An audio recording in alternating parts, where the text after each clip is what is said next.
women, wat is dit?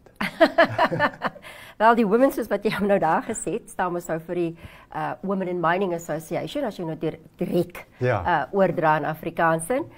Jy het so lieflike Afrikaanse ene dag gesê, maar ons is 'n vrouevereniging op die einde van die dag vir vrouens en dames in die mynwese. Ja. En ons natuurlik probeer om geleenthede voor te stel in die mynwese vir vrouens of dames wat dan nou belangstel aan die publiek, en dan moes hy ook 'n bietjie nie regtig beklei nie, maar wat sê hulle, advocating vir vrouens in die mynbedryf. So dit is wat ons grootste fokusarea is in die assosiasie. Wat is op die oomblik die ervaring van vroue in mynwese hier in Namibië?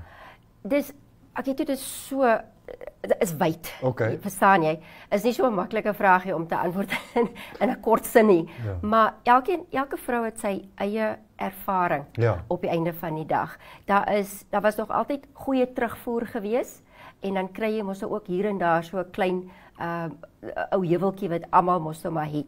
Maar grootendeels is die industrie baie oop vir die dames in die mynwese in, maar wat ons wel agterkom is daar nie baie genoeg inligting is, en ons probeer daai inligting daar buite bekend maak.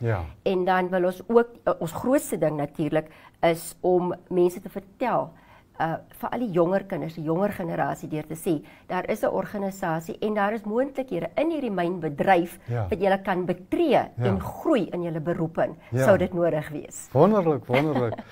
Hoekom is dit so belangrik dat vroue in mynbou betrokke is vir Namibië?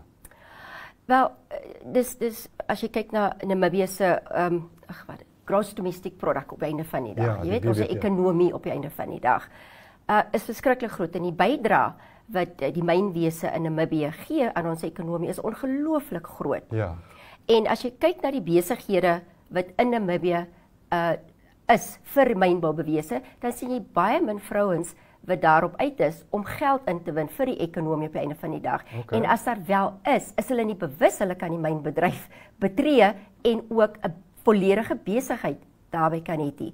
So dis is enige ekonomie op die einde van die dag.